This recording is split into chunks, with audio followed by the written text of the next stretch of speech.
En mars 1922, une ferme isolée de Bavière appelée Hinterkaifeck devint la scène de l'un des crimes les plus troublants de l'histoire allemande. La famille qui y vivait, Andreas et Cecilia Gruber, leur fille Victoria, ses 2 enfants et la domestique, furent retrouvés brutalement assassinés. Ce qui rend cette affaire encore plus terrifiante, c'est que le meurtrier aurait pu vivre dans la maison plusieurs jours avant les faits. Des pas mystérieux furent entendus dans le grenier, des clés disparurent et des traces dans la neige menaient vers la ferme, sans aucune trace indiquant une sortie.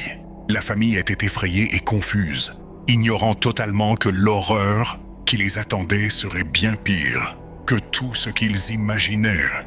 Quelques jours avant les meurtres, la famille avait signalé des événements inquiétants. Andreas Gruber raconta à ses voisins avoir trouvé des traces inconnues dans la neige menant directement à la ferme, sans aucune trace de retour. La nuit, des bruits étranges venaient du grenier, mais lorsqu'ils montaient vérifier, personne n'y était. Des portes se retrouvaient ouvertes, des objets déplacés, et les clés de la maison disparurent mystérieusement. L'ancienne domestique avait quitté la maison, affirmant qu'elle était hantée. 6 mois plus tard, une nouvelle domestique arriva, pour connaître le même destin tragique que la famille. Le 31 mars 1922, le meurtrier passa à l'action. Selon l'enquête, les membres de la famille furent attirés un par un vers la grange, où ils furent frappés avec une houe lourde. Les victimes tombèrent dans le foin, tandis que le tueur attendait calmement le prochain entrant. Les 4 corps furent retrouvés empilés soigneusement les uns sur les autres. Ce qui troubla le plus les enquêteurs fut la précision et le calme du crime, suggérant un meurtrier méthodique, patient et peut-être connu de la famille. À l'intérieur de la maison, la tragédie se poursuivit. La domestique fut retrouvée morte dans sa chambre et le petit Joseph, âgé de 2 ans, fut tué dans son berceau. Plus tard, les enquêteurs découvrirent que le meurtrier était resté dans la ferme pendant plusieurs jours après les meurtres.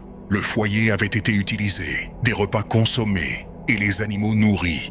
Cela indiquait que le tueur avait vécu tranquillement parmi les corps. Lors des fouilles de la grange et de la maison, les enquêteurs remarquèrent un détail glaçant. Aucune trace d'effraction. Toutes les portes, fenêtres et serrures étaient intactes. Cela indiquait que le meurtrier possédait une clé ou se trouvait déjà à l'intérieur avant les attaques.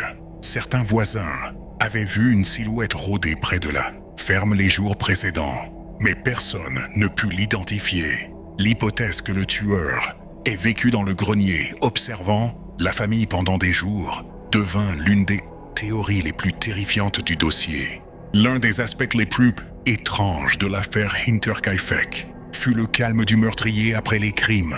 Les animaux avaient été nourris, les vaches traites, et quelqu'un avait continué à fumer à la table de la cuisine. Les voisins affirmèrent même avoir vu de la fumée s'échapper de la cheminée le lendemain.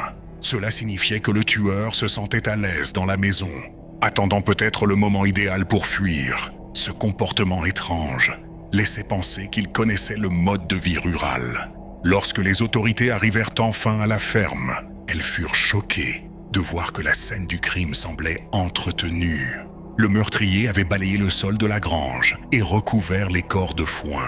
La maison montrait des signes d'occupation après les meurtres. Et pourtant, aucune empreinte digitale, aucune arme, aucune trace de fuite. La ferme semblait figée dans le temps, comme si le meurtrier s'était évaporé. À mesure que la nouvelle se répandait, les habitants des villages voisins se rassemblèrent devant Hinterkaifeck. La brutalité des meurtres et les circonstances étranges terrorisèrent toute la région. Les rumeurs allèrent bon train. Certains parlaient d'un tueur itinérant, d'autres d'une vengeance personnelle. Quelques-uns évoquaient même une ferme maudite. Malgré des centaines d'interrogatoires, aucun suspect ne fut arrêté. Les enquêteurs étudièrent plusieurs théories. Un ancien employé en quête de vengeance, un voisin jaloux, un soldat traumatisé par la Première Guerre mondiale, ou même un membre de la famille. Chaque suspect semblait plausible, mais manquait d'indices concluants. Le dossier fut rouvert à plusieurs reprises, sans succès.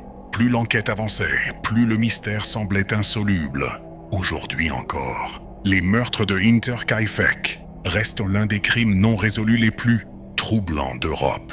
Des générations d'enquêteurs et de chercheurs ont tenté de découvrir la vérité, sans succès. Les pas mystérieux dans la neige, les nuits étranges dans le grenier et le calme du tueur après les crimes composaient un récit qui ressemble plus à un cauchemar qu'à la réalité. La ferme fut détruite, mais le mystère demeure, l'une des légendes les plus sombres de l'Allemagne.